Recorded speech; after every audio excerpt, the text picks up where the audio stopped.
We tell ourselves lies after a breakup. Lies that keep us stuck, that slow our healing, and worst of all, they even feel true, even when they're not. In this video, I want to break down the 5 most common lies people believe after a breakup.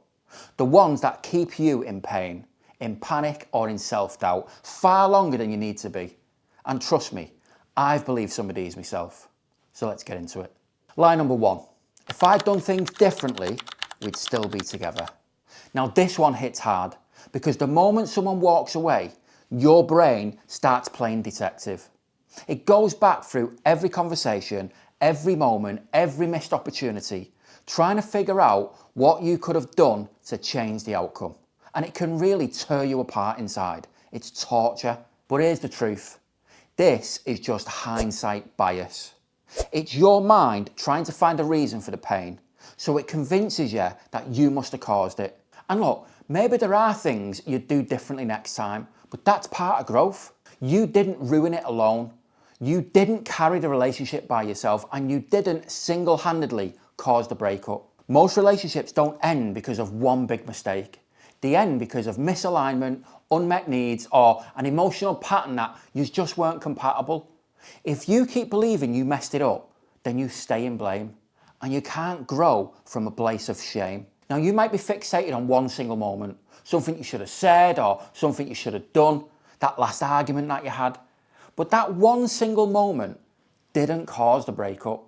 And so even if you could go back in time and correct that one argument, say that one thing that you should have said, you would only be delaying the inevitable, because the breakup would still happen.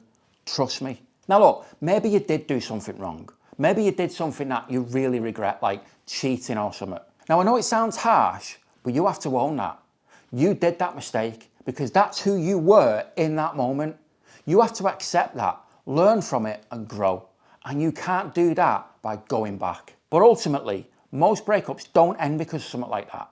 They end for a variety of reasons. And a lot of those reasons are down to 2 people just not having that same connection anymore. So whether you did things differently or not, the breakup would still have happened at some point. So you need to ignore that lie. Lie number 2. They were the only ones who truly understood you. Now I've heard this so many times, and I've said it too. After a breakup, especially if you felt deeply connected, your mind zooms in on all of the good. The laughter, the safety, the inside jokes, the comfort. That's called selective memory. It's part of your emotional flooding. Your brain is trying to hold on to what feels like home. But just because someone felt like home doesn't mean they were the right home. Sometimes they simply fit a familiar emotional pattern, especially if you've got attachment wounds or like a trauma history. It can feel like they were the only ones who truly saw you. But that's often because they saw a version of you that was trying to be loved, not the full grounded version of you that you're becoming. There are other people who will see you and meet you even better, but you'll only find them when you stop idolizing someone who left. Your irrational brain is in play right now. It's that part of the brain that's telling you that they were the only ones who ever truly understood you. And it's just not true. And in time, you'll see that lie for what it is. And what it is keeping you stuck. Lie number 3. I'll never find love like that again. Now this one's brutal because it's not just fear, it's catastrophic thinking. Your brain, in its grief, starts talking in absolutes. Never, always, forever. It's trying to anchor you in something when everything else feels uncertain. But here's the truth, and it's backed by research. Most people who do the work after a breakup go on to have a healthier, more fulfilling relationship. Why? Because the pain you're feeling right now becomes a catalyst. If you allow yourself to feel, to reflect and to grow, you build a stronger emotional foundation. The point isn't to find the same kind of love again, because it didn't work. They left, remember? The point is to create something better, more secure, more mutual, more aligned with who you are now, not who you were back then. So that love you had, it was real, but it's not the last time you're going to feel deeply. It's the last time you'll feel it in that way. Now just think about that lie for a second. I will never find love like that again. Well, good, because look at the fucking pain it's causing you. Do you ever want to feel like this again? No, but it's about how they made me feel when they were with me. Yeah, I know, but guess what? They're not with you. They left. Do you want someone who's willing to leave again? To make you feel like this again? Of course you don't. You will find love again, but with someone who won't make you feel this pain. Lie number 4, no one will ever want me now. This one's not just a lie, it's a shame disguised as logic. You see, after rejection, especially if your confidence was already shaky, your brain tries to protect you by lowering your expectations. If I expect nothing, I won't be hurt again.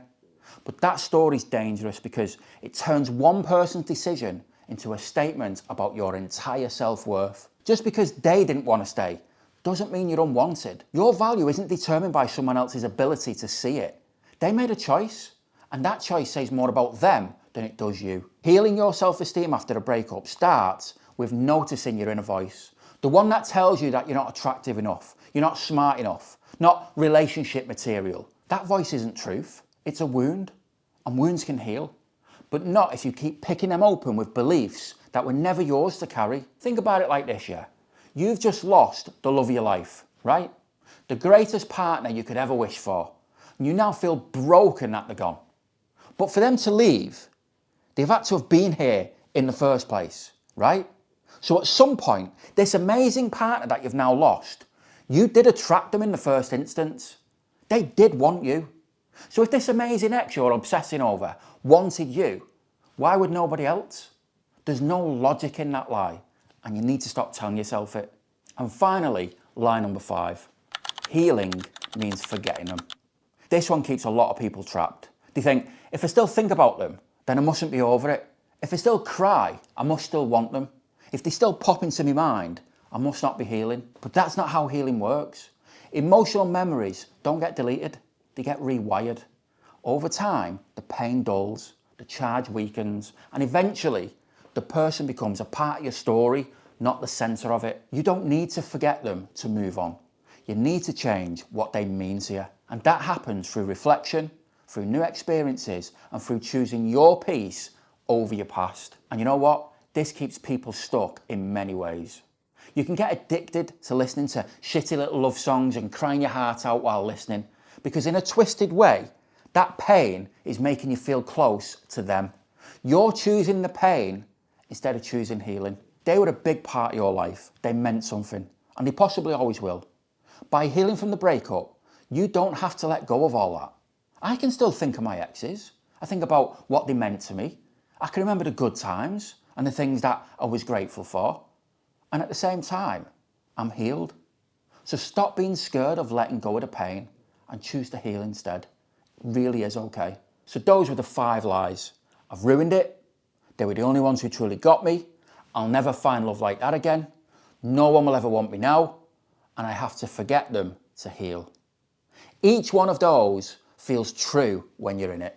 But just because something feels true doesn't mean it is. Breakups are hard. They mess with your emotions, your identity, your sense of safety, but they're also a mirror. They show you the beliefs that were quietly running the show underneath. And when you challenge those beliefs, that's when healing begins. That's when you stop just surviving the breakup and you start rebuilding something better. Not just a better relationship in the future, but a better relationship with yourself. Let me know in the comments if you've believed or still believe some of these lies.